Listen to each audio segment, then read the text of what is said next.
धन धन सतगुरु तेरा ही आसरा। प्यारे सतगुरु की प्यारी सत्संग जी, कैसे आप सारे। मैं विजेंद्र कुमार इंसा आप सभी का स्वागत करता हूँ एक छोटे से लाइव में। और मेरे साथ है मेरे साथी अमित चंद जी। धन धन सतगुरु तेरा ही आसरा। और ये है रघुवीर जी। धन धन सतगुरु तेरा ही आसरा। और उम्मीद करता हूँ पिताजी की दया से आप सारे बिल्कुल ठीक ठाक होंगे। तो चलिए आप सब के लिए एक छोटा सा लाइव है ये, इसमें आप जुड़ करके पिताजी को नारा लगा सकते हैं। लगभग किसी भी क्षण पहुंचेंगे अगले 2-3 मिनट में। चौहान साहब धन धन सतगुरु तेरा ही आसरा। और हमारे साथी किशन चौहान जी जुड़ गए। जो साथी जुड़ रहे हैं मैं जरा चश्मा लगा लूँ, जब पढ़ने में आ जाएगा सबके नाम देना जी। वो रखा चश्मा आगे। तो अभी हम लोग लौट रहे हैं शास्त्रनाम जी धाम सिरसा से। और कई सारी चीजें रही हैं, कई सारी बातें थी, कई सारी अफवाहें हैं कि क्या बोलते हैं उसको, कई सारी झूठी बातें चल रही हैं कि भाई तो यह मसला बेपरवाही की दया में रहमत का हो रहा है सर। अब अगर आप समझेंगे चीज़ों को, जब ये कहा जाए कि भाई ये चमत्कार नहीं है, ये तो सिर्फ मान बढ़ाई के मसले हैं कि कोई सत्संगी खड़ा हो नाम चर्चा और कहे कि जी आज तो बेपरवाही की बहुत ज़बरदस्त रहमत बरस गई मुझ पर, मुझ जैसा कोई आदमी है और कहे कि नहीं ये तो मान बढ़ाई का मसला है साहब, तो बड़ी गंभीर बात है। तो ऐसे कई बार कंफर्म करनी होती है चीज़ों की। तो इस पर देखते हैं आज या कल परसों जब भी मौका लगेगा, एक थोड़ी सी और कंफर्मेशन आ जाए मेरे पास, फिर उसको विद एविडेंसिक डॉक्यूमेंट लेकर के बैठ करके हम बात करेंगे उस मसले पर। कृष्ण चौहान जी धन धन सतगुरु तेरा ही आसरा। मोनू सिंगाठिया जी धन धन सतगुरु तेरा ही आसरा। और सेतिया साहब आपका भी बहुत बहुत हार्दिक अभिनंदन है साहब, धन धन सतगुरु तेरा ही आसरा। तो हम अब सुनारिया के लगभग समीप यानी कि नज़दीक पहुंच चुके हैं। और मैं आपको दिखाता हूं, दूर से कर लीजिएगा आप राम राम। तो और आप सबके लिए जानकारी भी है कि आप सब शास्त्रनाम जी धाम जा सकते हैं। अब देखें आपको सब कुछ दूर दूर दिखाई देगा साहब कि शास्त्रनाम जी धाम आप जा सकते हैं नाम चर्चा में। और जब आप नाम चर्चा में जाते हैं शास्त्र जी, तो गर्मी बहुत ज़्यादा है। आप एक पानी की बोतल की व्यवस्था रखें, पिताजी के वचनानुसार बता रहा हूँ आपको। आप पानी की बोतल भी रखें साथ में, और एक हाथ से चलाने वाला ऐसे पंखा भी रखें छोटा सा। तो आप यहाँ से भी देख सकते हैं, बहुत दूर से दिखाई भी दे जाएंगे शायद।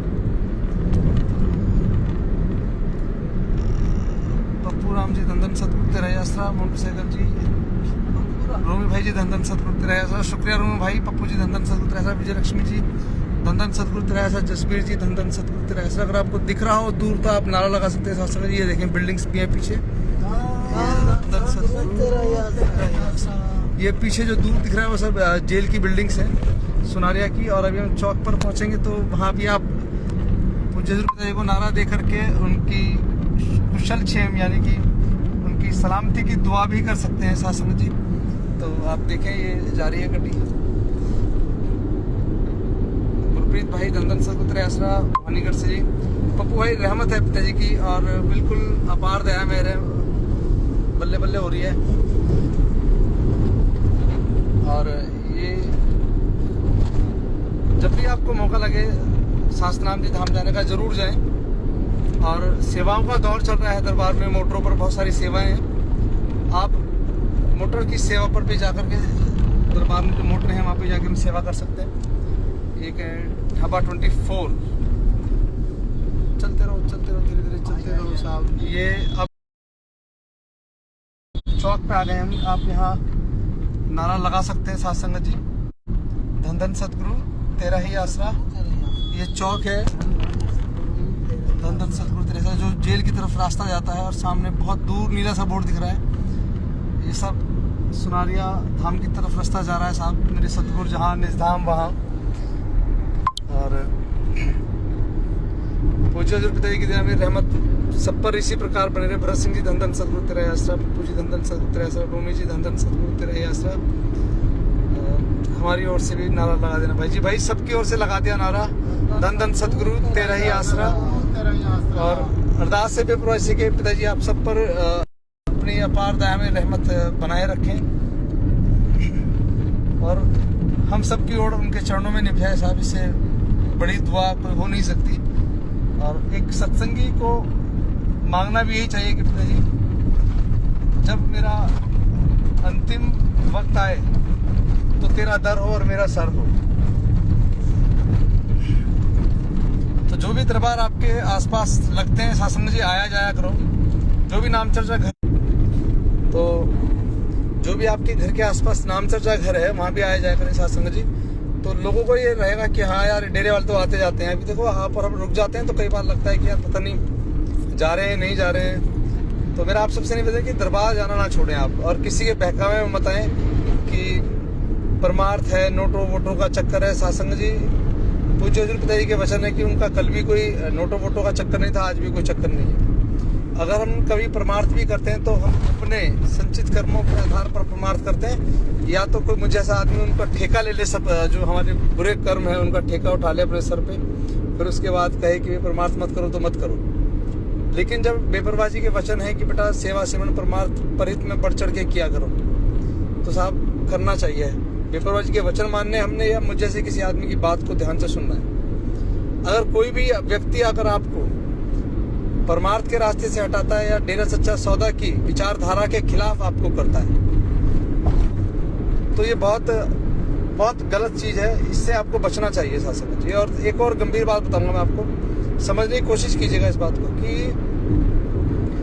आज से लगभग 3 या 4 साल पहले मेरी घरवाली की तबीयत बहुत ज़्यादा ख़राब होती है, और उसका जो बिलिरुबिन है, पीलिया का जो टेस्ट कराया साहब हमने, वो उसमें 32 पॉइंट बिलिरुबिन बढ़ा हुआ था। और डॉक्टर्स ने जवाब दिया लगा करके लाल बहादुर में एडमिट कराया, लाल बहादुर शास्त्री हॉस्पिटल घर के नज़दीक है सरकारी, उसमें एडमिट कराया। फिर उसके बाद एडमिट कराने के बाद, पहले तो एडमिट बड़ी मुश्किल से हो पा रहे थे, एडमिट हुए, कैश उनके करा दिए साहब। अब पूज्य हजूर पिताजी ने रात को दर्शन दिए लगभग 4 बजे के आसपास। मैं, डॉक्टर विजय और रमाशंकर पत्रकार है, हम तीनों हॉस्पिटल के बाहर, ठंड का मौसम था, शायद अक्टूबर नवंबर की बात है, ठंड में होता है, और खासकर महिला वार्ड में तो कोई अलाउ ही नहीं होता है। तो उस वक्त हम लोग बाहर थे तीनों। तो सुबह मुझे मेरी घरवाली ने बताया कि सुबह 4 बजे करीब से पूज्य हजूर पिताजी के दर्शन हुए, और कहा कि पिताजी ने कहा है कि बेटा सब ठीक हो जाएगा, चिंता नहीं करना। उसके बाद उसी अस्पताल में जहाँ जगह नहीं मिल रही थी, वहीं पे एक डेंगू वार्ड बनाया गया था नया, उसमें बहुत सारे बेड खाली थे। तो मेरी घरवाली को सिर्फ अकेले पेशेंट को उसे वहाँ शिफ्ट किया गया उसमें। अब ये पिताजी की दया मेर नहीं तो और क्या ऐसा कि जहाँ अस्पताल में जगह ना मिल रही हो, वहाँ आपको एक अलग से प्राइवेट वार्ड के अंदर कमरा मिल जाए, बढ़िया सा बेड मिल जाए, और क्या लेंगे आप। फिर दूसरा 32 पॉइंट बिलिरुबिन कैसे तुरंत घटना शुरू हुआ, ये बस बेपरवाही जानते हैं या मैं जानता हूँ। अब मैं इसे ये भी कह सकता हूँ कि नहीं जी, वो तो डॉक्टरों ने बहुत बढ़िया काम कर दिया, बहुत दवाइयाँ दे दी। डॉक्टर दवाई तो उस दिन से दे रहे थे जब उसका बिलिरुबिन 2 या 3 पॉइंट बढ़ना शुरू हुआ था, 2 या 3 से 32 तक गया। अब 30, जो डॉक्टर है वो समझ सकते हैं इस बात को, 32 पॉइंट, मेरे पास रिपोर्ट्स हैं, ऐसा नहीं कि मैं अपनी तरफ से कह रहा हूँ 32 पॉइंट हो गया पीलिया। 32 पॉइंट बहुत बढ़ा हुआ होता है साहब। तो पिताजी की दया मेरे से, पिताजी के वचनानुसार मेरी घरवाली ठीक हुई, और हम सबके साथ है आज। लेकिन बहुत सारे लोग कहेंगे नहीं बिजनेस तो मान बढ़ाई, मैनेजमेंट से मिल गया, अपनी इमेज को डैमेज होने से बचाने के लिए झूठी कहानियां सुना रहा है। सासंग जी, ये आपकी आस्था और आपके सदगुरु पर विश्वास की कहानियां हैं, जो आपके द्वारा लोगों को बताई गई हैं, आप ही के द्वारा। तो अगर कोई इस तरीके की बातें अगर बीच में कर रहा है, तो सासंग जी सावधान रहें और होशियार रहें ऐसे तमाम लोगों से जो आपकी विचारधारा है, जो डेरा सच्चा सौदा की विचारधारा है, उसे दूषित कर रहे हैं बहुत सारे लोग। मैं यहाँ किसी का पक्ष नहीं रख रहा हूँ कि कौन गलत है कौन सही है, लेकिन जब बात विश्वास की है, ईश्वर क्या है? ईश्वर सिर्फ विश्वास है साहब। कोई उसे खुदा के रूप में मस्जिदों में ढूंढता है, कोई उसे कभी ढूंढता है, लेकिन मीरा की मानिंद साहब इस प्रेम को वही समझ सकता है जिसने प्रेम किया हो, जो सिर्फ दूसरों के पिछलक्कू बन करके अनाप शनाप बातों का समर्थन करते हैं, हर गलत बात का समर्थन करते हैं। किसी ने कहा डेरे में वेश्यावृत्ति होती है, आपने कहा हाँ जी बड़ा मजा आता है साहब, बहुत वेश्यावृत्ति होती है। अरे तुम्हारी माँ बहन पर उंगली उठाई गई है, तुम्हें पता ही नहीं है। डेरे में या पाकिस्तान से लोग आते हैं, आपकी माता बहनें जाती है, मेरी माता बहनें जाती हैं, सवाल किस पर है, कौन किसके साथ वैश्यवृत्ति हो रही है। लेकिन हमें तो लगता है नहीं जी, बहुत बढ़िया बात बताई गई है साहब, इससे बढ़िया तो कुछ हो ही नहीं सकता है। आपके विश्वास को तोड़ा जा रहा है, आपके विश्वास को तोड़ा जा रहा है, आपको गुमराह किया जा रहा है। लेकिन आप शायद नहीं समझेंगे, समझेंगे तब शायद जब बहुत देर हो चुकी होगी। प्यारे सतगुरु की प्यारी साध संगत जी, पूज्य हजूर पिताजी की शरण में रहो, उसकी ओट में रहो साहब। वो इस चलती हुई चाकी की वो किल्ली, वो धुरी है साहब, जिसके सहारे ही हम सब बचेंगे। नहीं तो दो पाटन के बीच में साबुत बचाना कोई, ऐसी कुछ एक वो श्लोक है कबीर साहब का, चलती चाकी देख के दिया कबीरा रोए, दो पाटन के बीच में साबुत बचाना कोई। अच्छाई और बुराई का जो दो पार्ट है ना साहब, जिसमें जो चल रहे हैं बराबर निरंतर चल रहे हैं, इसमें सिर्फ वही बचेंगे जो सतगुरु रूपी किल्ली के साथ लगे हुए हैं। बाकी तो असंभव सी बात है साहब, बिल्कुल असंभव सी बात है कि हम बच पाए। लेकिन आप सब समझदार हैं, सावधान रहें। और डेरा सच्चा सौदा की विचारधारा, पूज्य हजूर पिताजी का नाम लेकर के लोग बदनाम कर रहे हैं। आप हमेशा दूसरों की ही बातें करते हो, अपना कुछ स्टैंड नहीं है। आप खुद समझो सच क्या है, एडम के पीछे मत लोगो फिर लाइव करना। मुझे समझाने की जरूरत नहीं है शिवानी जी, बहुत बहुत धन्यवाद है आपका, आपका बहुत बहुत धन्यवाद है। आप जुड़े आप और ये भी अच्छा लगता है कि मेरे बोलने से कुछ लोगों को परेशानी होती है, क्योंकि जब तक आपके बोलने से बहुत सारे लोगों को परेशानी ना हो तो साहब आपका बोलना ही व्यर्थ है। लेकिन हाँ, अच्छा लगा कि आप लोग सुनते भी हैं, क्योंकि आपको पता है कि मेरा स्टैंड क्या है। मेरा स्टैंड सिर्फ डेरा सच्चा सौदा है, इसके अलावा किसी लल्लू पंजू के पीछे लगने की मुझे जरूरत नहीं है। मैं भी लल्लू पंजू, मेरे पीछे ही मत लगो आप। तो प्यारे सतगुरु की प्यारी साध संगत जी, सच और सच सिर्फ और सिर्फ पूज्य हजूर पिताजी हैं।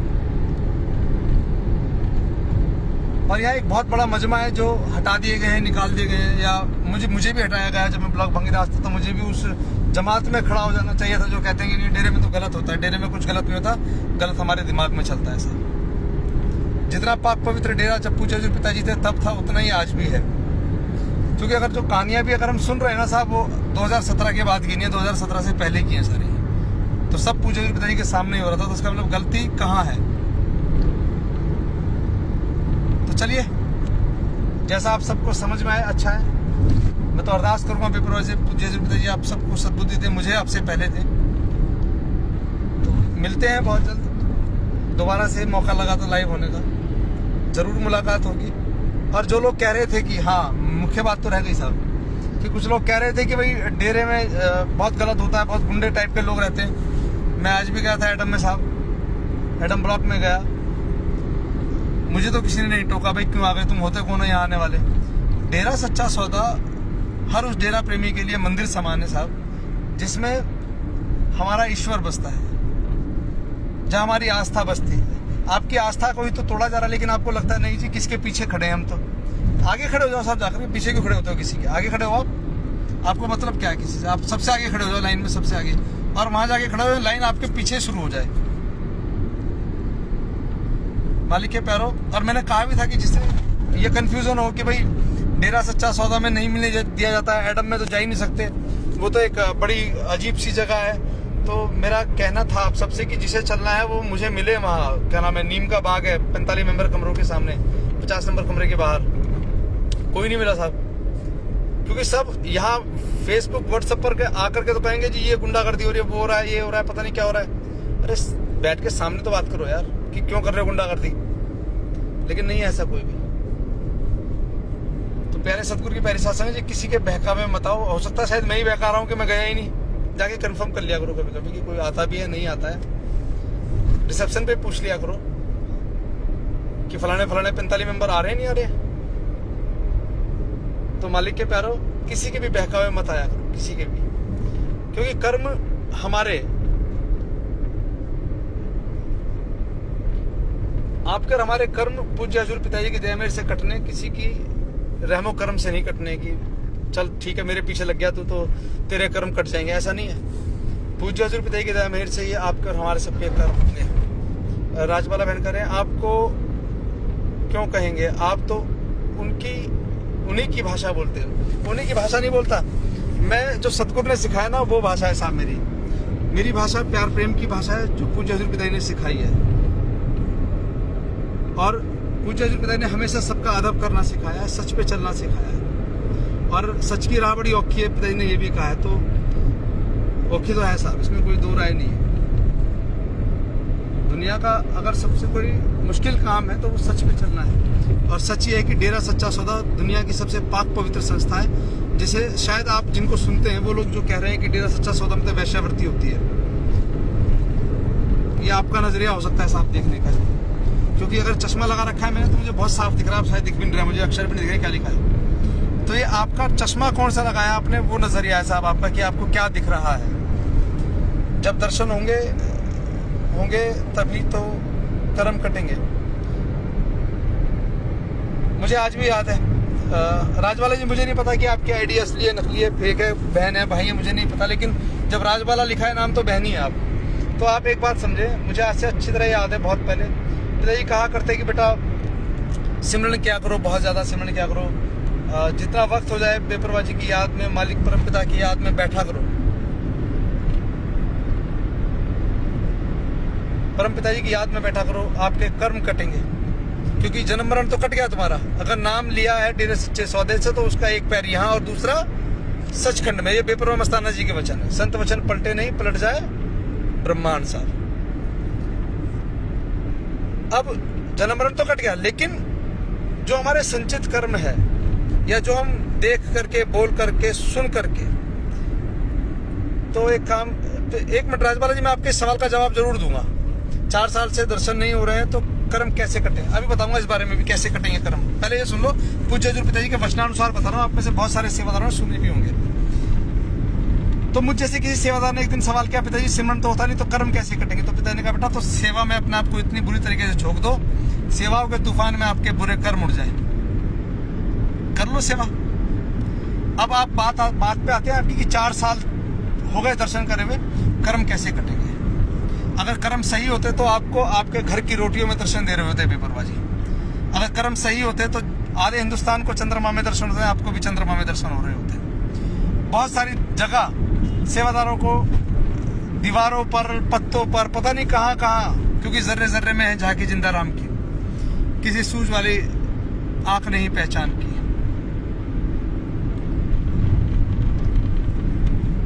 देखो वो कमजोर हो गए हैं, वो मजबूत हो गए हैं, ये विषय नहीं है, ये विषय नहीं है राजबाला बहन, ये विषय ही नहीं है। वो मुझ जैसे सूखे से आदमी को कब हाथी बना देगा पता ही नहीं है, तो फिर वो अपने आप के लिए बहुत कुछ कर सकता है। ये आपके और मेरे कर्म है, क्योंकि हमने मान लिया ना कि 4 साल से वो दिखाई नहीं दे रहा है, वो दिख नहीं रहा है। तो ये जब हमारा विश्वास कम होगा ना साहब, जब हमारा विश्वास कमजोर होगा, जब हम डगमगाएंगे, तब वो रहे ना रहे कोई फर्क नहीं पड़ता इस बात से आप जैसे लोगों को। बात थोड़ी कड़वी है, लेकिन इस बात को जब आपका भरोसा ही नहीं है ना उस पर कि वो सब कुछ ठीक कर सकता है, आपका तो है कि आपने तो उसे इंसान के रूप में समझा, साहब वो देह रूप में रहेगा तो ही रहेगा सामने। भगवान श्री राम की बहुत सारे जगह मूर्तियां लगी हैं, क्या भगवान श्री राम आज देह रूप में कहीं है? लेकिन आस्था में जिनकी ताकत है साहब, जो आस्था में विश्वास रखते हैं, जो भगवान श्री राम में विश्वास रखते हैं ना, उन्हें ये भी मतलब नहीं है कि वो 2500 साल पहले 5000 साल पहले हुए। और पूज्य हजूर पिताजी आज भी हम सबके बीच में ही है साहब, कहीं गए नहीं है, भले ही वो जेल में सही, लेकिन है साहब। और आज की जो मजलिस थी उसमें एक वचन याद आया मुझे, पिताजी ने कहा था कि गुरु तत्व कभी कम नहीं होता है, गुरु कहीं भी रहे, उसके कहीं भी रहने से। ये नहीं कि पिताजी अगर डेरे में तो ही वो बहुत चमत्कारिक होंगे, जेल में चले गए तो सब चमत्कारिक शक्तियां समाप्त हो गई, उसका गुरुत्व कभी भी खत्म नहीं होता है। लेकिन आप तो कौन कैसे समझाते हैं साहब कि नहीं जी वो तो जेल में, अब तो वो बहुत कमजोर है, उनको तो कुछ आता ही नहीं है, उनको तो बहुत कमजोर हो गए हैं, वो अपनी रक्षा नहीं कर पा रहे, तो तुम्हारी कैसे करेंगे? वो खुद भी मारे तो तुम्हें सही कैसे करेंगे? दिमाग से निकाल दो साहब, वो राम है, वो उस खुदा की अंश है साहब जिसने पूरी सृष्टि को बनाया है, और हम उसकी अंश है साहब जिसने हम सबको बनाया है। पूज्य हजूर पिताजी। एक बार की बात है, गणका वैश्या थी शायद उनका नाम। कबीर साहब जी का सत्संग लगा हुआ था, अनाउंसमेंट कर रहे थे चेले जा कर गली गली मोहल्ले मोहल्ले कि भाई अगर किसी ने परमात्मा की भक्ति करनी है तो आ जाओ, कबीर साहब मेथड ऑफ मेडिटेशन दे करके सबको सिखा रहे हैं, समझा रहे हैं, आप भी आ जाएं, सब आए। तो गणका वैश्या भी आई साहब सत्संग में, सत्संग सुना, गुरु मंत्र लिया और चली गई अपने घर। एक हफ्ते बाद फिर लौट करके आई साहब, सत्संग चल रहा था, सत्संग के बीच में बोली कि आदमी झूठ बोल रहा है, जो कबीर है ये झूठा है, ये कहता है कि ईश्वर के दर्शन कराएगा, ईश्वर के दर्शन कराएगा, ईश्वर के दर्शन कराएगा, लेकिन ये किसी ईश्वर के दर्शन नहीं कराता है। सब पब्लिक चौंक गई, लोग बैठे हुए थे सत्संग में बहुत सारे। तो कबीर साहब ने कहा कि गणका ऐसा क्यों कह रही है, क्या तुझे ईश्वर के दर्शन नहीं हुए? तो गणका ने कहा कि नहीं, मुझे किसी ईश्वर के दर्शन नहीं हुए, तुम झूठ बोलते हो, क्योंकि तुम स्वयं ईश्वर हो, मुझे तुम्हारे दर्शन होते हैं जब मैं भक्ति आराधना करने बैठती हूं। तो साहब ये मेरा तो ईश्वर पूज्य हजूर पिताजी है, आपके कौन है मुझे नहीं पता। आप कैसे रिएक्ट करते हैं चीजों पर, आपको उस पर भरोसा नहीं है। और मैं हमेशा कहता रहा हूं कि मैं कभी किसी व्यक्ति का पक्ष नहीं रखता हूं। मेरी जवाबदेही मेरी स्वयं की जवाबदेही है साहब। और मेरे गुरुजी अगर जेल में है साहब, उनका गुरु तत्व कम नहीं हो रहा है। वो मेरे गुरु थे, हैं, और जब तक मैं इस धरा पर रहूंगा, जिंदा रहूंगा साहब, तब तक मेरे गुरु पूज्य हजूर पिताजी ही रहेंगे। एक दो लाइनें साहब गुनगुना रहा हूं, शायद बीच में भूल जाऊंगा तो पता नहीं। बनाया इसने जीवन सारा, अंग अंग में इनका ही साया, साया ही नहीं काया है मेरी, उपकार है इनका श्वासों पे मेरी पूजा, मेरी बंदगी है गुरु, मेरा जीवन मेरी दुनिया मेरी जन्नत है गुरु। क्या कहूँ कौन सी दौलत है गुरु, मेरा जीवन मेरी दुनिया मेरी जन्नत है गुरु। साहब मेरी जन्नत मेरी दुनिया मेरा सब कुछ मेरा सतगुरु है। वो कहाँ रहेंगे इससे फर्क नहीं पड़ता है। और आप और हम तो साहब कभी कभी हफ्ते में, महीने में, 4 महीने, 6 महीने, साल भर में चले जाते थे दरबार। लेकिन उन लोगों पर देखो ना क्या बीत रही होगी जो सुबह शाम पिताजी के दर्शन किया करते थे मजलिस में आकर के, उनको कितनी पीड़ा हो रही है। लेकिन वो नहीं जुड़े हुए साहब किसी भी ऐसे मुझ जैसे किसी पन्ने के साथ, पेज के साथ कि चलो जी सुनाएंगे कुछ चटपटी बातें जो हमें नहीं पता है। अरे सतगुरु पर भरोसा रखो, उसकी जात पर भरोसा रखो, खुदा की जात है साहब।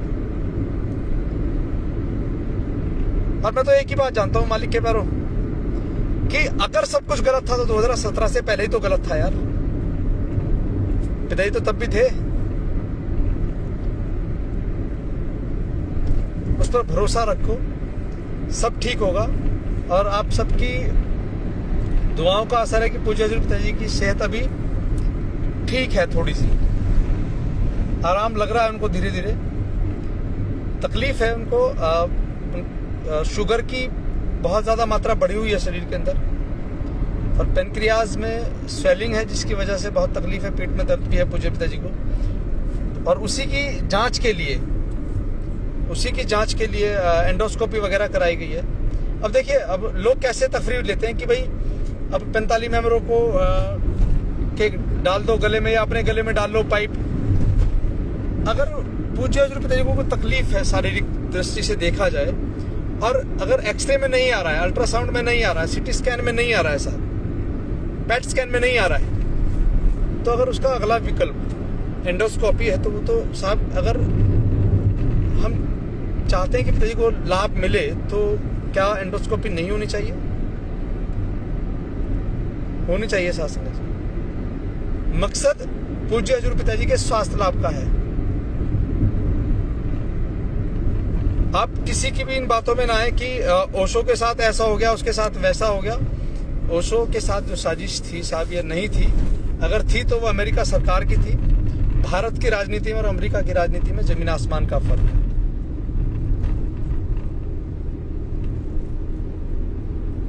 अमेरिका में एकमात्र अकेले ओशो थे और यहाँ तो हर घर में ओशो है साहब।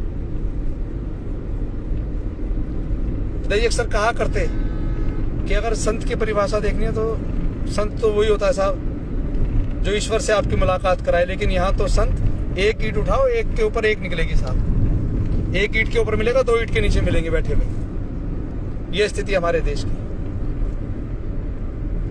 प्यारे सतगुरु की प्यारी सच्ची, किसी के बहकावे में ना आया करो। बिल्कुल भी बहकावे में आने की जरूरत नहीं है। हम सब उसके रहमो करम पर थे, उसके रहमो करम पर है और उसके रहमो करम में जीवन बीत जाए, इससे बेहतर और कुछ नहीं हो सकता। हम अपनी बेड़ियों में क्यों बट्टे डाल रहे हैं, या कहें कि अपने कर्म क्यों खराब कर रहे हैं।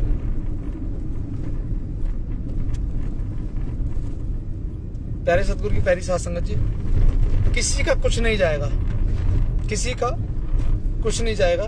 कोई आएगा हमें भड़काएगा, हम क्या करेंगे? टूट करके घर बैठ जाएंगे, दरबार नहीं जाएंगे। क्यों नहीं जाएंगे? वहां तो जो गुंडागर्दी होती है। मैंने आपसे लगभग 1 महीने से कहा कि भाई अगर आपको लगता है कि दरबार में कुछ गलत होता है तो आप चलो मेरे साथ। आप मुझसे क्यों पूछ रहे हो? मुझ जैसे किसी आदमी से क्यों पूछ रहे हो? आप फोन करके क्यों किसी को परेशान कर रहे हो? किसी के कहने में आकर क्यों परेशान कर रहे हो किसी को फोन करके? आप डेरा सच्चा सौदा आए, पहले तो मुझ जैसे वहां किसी व्यक्ति की जरूरत नहीं है साहब आपको बीच में कि भाई विजेंद्र होगा तो ही बात होगी। आप सीधे जाओ दरबार में, कोई आपको नहीं रोकता है साहब। सीधे एटम में जाओ और जो आपके सवाल हैं आपको पता होना चाहिए कि किससे मिलना है। आपके स्टेट की बहनें हैं जिम्मेवार, उनसे मिलें। भाई हैं जिम्मेवार, फिर विपासना बहन है, शोभा बहन है, वक्त वक्त पर सब मिलते हैं। आज हमने पता किया कि भाई शोभा बहन विपासना बहन कहाँ है, तो हमें बताया गया कि भाई वो जो केसेस फाइनलाइज हो रहे हैं उन पर उनकी देख रेख में सब कुछ चल रहा है। तो अभी यहाँ की जिम्मेवारी जो अभी वाइस चेयरपर्सन है वो देख रहे हैं, वाइस चेयरमैन और वाइस चेयरपर्सन। तो प्यारे सतगुरु की प्यारी साथ समझ, किसी के बहकावे में मत आइए। आपकी बात करके हेलो भाई, आपकी साफी गिर गई, साफी किसी की बातों में ध्यान देने की जरूरत नहीं है साथ समझ जी। आप स्वयं समझदार बने, चलते रहो, तुम गिराते रहेंगे लोग सामान अपना ऐसे।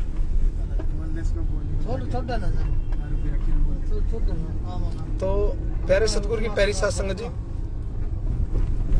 आप कभी भी जाएं डेरे, दरबार के दरवाजे हमेशा खुले। एक छोटे से बच्चे के लिए भी खुले साहब एडम के दरवाजे। आप जाएं तो सही, लेकिन ये आपको तो बता दिया एडम में तो भूत प्रेत रहते हैं, सब जाते चिपट जाएंगे आपके। और हमने मान लिया साहब, जैसे होता ना कि आप किसी मोहल्ले में नए नए जाके बच जाओ और कह दे कोने वाले मकान में भाई साहब जो बंद है उसमें भूत रहते हैं, तो आपकी रूह ऑटोमेटिक कांपेगी साहब। रात को शाम को जाते वक्त वहां पे एकदम से चौकन्ने हो जाएंगे आप। वो वाली स्थिति कमोबेश हमारे सबके पीछे बना दी गई। एडम में जाओगे तो वहां तो आपके साथ तो पता नहीं क्या होगा। वो तो बलवंत राय की हवेली है साहब, जाओगे तो जाने के रास्ते मिलेंगे, आने के नहीं मिलेंगे। बिल्कुल घबराने की जरूरत नहीं है मालिक के प्यारो। वो पूज्य हजूर पिताजी के द्वारा बनाया गया बहुत खूबसूरत सा स्थान है। दरबार के सारे प्रबंधक के कार्य जो भी चलते हैं सेवा में, वो उसकी जानकारियां तमाम आपको वहीं से मिलती हैं। आप वहां जाएं तो सही, आप जाएं, जाकर के मिलें और जो भी आपके सवाल है वो बात करें जाकर के। अब सवाल भी 2 तरह से होते हैं साहब। आपने पूछा कि जी शोभा बहन का है, उन्होंने कहा जी शोभा बहन कोर्ट कचहरी के केस देख रहे हैं। नहीं क्यों देख रही है, ये तो किसी और का काम है। ये आप तय नहीं करेंगे साहब कौन क्या दिखेगा। आपको जो सवाल है उसका जवाब आपने संक्षिप्त में पूछा, संक्षिप्त में आपको जवाब मिल गया, तुरंत के तुरंत ही आपको सवालों के जवाब मिल जाते हैं। लेकिन जब हम वकील बनकर दलील करते हैं ना साहब कहीं जाकर के, तो हमें कुछ नहीं मिलता। हम खाली आ जाते हैं और खाली हाथ लौट आते हैं, क्योंकि हम पहले ही अहंकार में भरे होते हैं ऊपर तक, अज्ञानता के उस मटके से लबालब भरे हुए साहब, जिसमें कुछ आने की संभावना नहीं है। क्योंकि ऊपर तक पहले ही भरा हुआ मसाला ना, ऊपर तक पहले ये भरा हो कि वहां तो गलत होता है, गलत होता है, गलत होता है, गलत होता है। तो साहब सही वाली बात आएगी कहां से, उसके अंदर आएगी नहीं। तो मेरा आप सबसे निवेदन है कि प्लीज आप इन सब बातों पर ध्यान न दिया करें। किसी के द्वारा कही गई बात। तो जब भी आपको जाना हो डेरा सच्चा सौदा जाएं और जा करके अपने आराम से मिला करके सबसे मिल के आए। हम भी गए साहब, हमसे भी मुलाकात हुई, हम भी मिल के आ गए। हमें भी, जबकि बहुत सारे लोग तो कहते हैं कि मैनेजमेंट के खिलाफ बोलता है, बहुत सारी वीडियोस चल रही हैं, तो मुझे तो भगा देना चाहिए डंडा मार के, भाई तू कितनी हिम्मत कैसे अंदर आने की। जब मुझ जैसे राक्षस पापी को नहीं भगाया जाता साहब, आप तो सारे मालिक के प्यारे हो जो मैनेजमेंट के खिलाफ बोलते ही नहीं हो कुछ भी। चलिए हमने तो गलत भी बोल दिया साहब, लेकिन आप तो सतगुरु के वो प्यारे बच्चे हैं जो हमेशा सही सही बोलते रहे, तो आपको कौन भगाएगा वहां से, आपको तो कोई परेशान करेगा ही नहीं। तो प्यारे सतगुरु की प्यारे सत्संग जी, किसी के भी बहकावे में मत आया करो आप, और बहकावे में आना भी मत कभी। लोग आपका अहित करना चाहते हैं, आपके द्वारा आपके घर में आग लगाना चाहते हैं। घर हमारा सबका डेरा सच्चा सौदा है मालिक के पैरों। सेवा सिमरन परमार्थ जैसे करते थे वैसे करते रहो। जरूरी नहीं कि कोई आएगा उसे देना, आप चाहे खुद जमा करा सकते हो। जो परमार्थ जमा करने वाला कमरा है 12 नंबर या 11 नंबर, कितना नंबर कमरा है, वहां जाकर के आप स्वयं जमा करा लें। आपको मुझ जैसे किसी बिचौलिए की जरूरत ही नहीं है साहब। तो अब आप सबसे विदा चाहेंगे मालिक के पैरों, मिलते हैं फिर 1-2 दिन बाद। लेकिन बार बार आपसे कहना है कि प्लीज किसी के बहकावे में आकर के दरबार से दूर मत हो जाना, दरबार की विचारधारा से दूर मत हो जाना। डेरा सच्चा सौदा कल भी पाक पवित्र संस्था थी, आज भी पाक पवित्र संस्था है। तो चलिए मालिक के पैरों मिलते हैं फिर। अगर कुछ मेरी किसी बात से किसी का जी दुखा हो साहब, तो हाथ जोड़ के आप सबसे क्षमा प्रार्थी, माफी चाहूंगा। लेकिन सच ये जो आपको बताया है कि भाई डेरा सच्चा सौदा दुनिया की सबसे खूबसूरत संस्था है जो गरीबों मजलूमों की मदद करती है, और उस मदद में बहुत सारे लोग खलल डालना चाहते हैं कि मदद किसी भी प्रकार से रोक दी जाए। तो आप ये अब आप तय कीजिए कि मदद रुकनी चाहिए, मदद जारी रहनी चाहिए। आपका सबका अपना विवेक है, और अरदास करूंगा बेपरवाही से हम सबको कदम कदम पर वो हौसला दें, कदम कदम पर हमें सही राह दिखाएं कि हम सही चल भी रहे हैं या नहीं चल रहे हैं। तो चलिए मालिक के पैरों मिलते हैं। धन धन सतगुरु, तेरा ही आश्रय।